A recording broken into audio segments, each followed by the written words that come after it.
ากาศเย็นๆ ลมพัดวีวีพี่น้องเลยอายน้ำเย็นอายน้ำ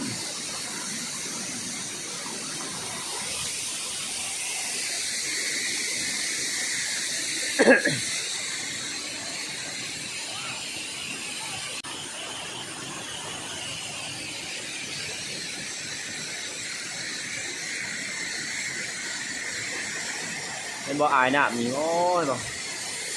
ปล่อยเลยคือฝนตกนี่พี่น้องเลยแบบนี้คือฝนตกนี่แหละมันเป็นฟุยเป็นนัน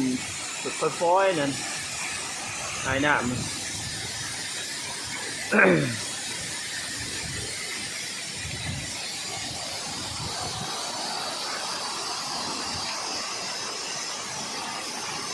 อันนี้คือ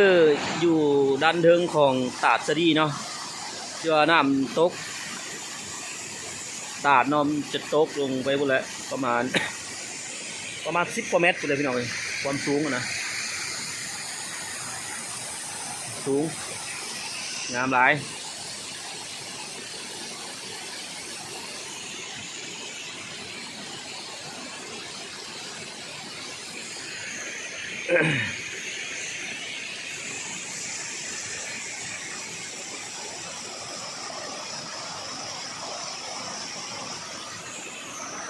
กลับก่อน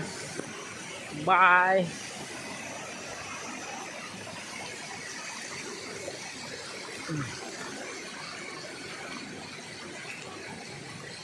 น้องเพียงใด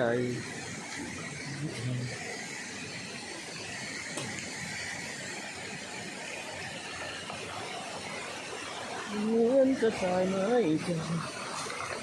บนสันติสาดาว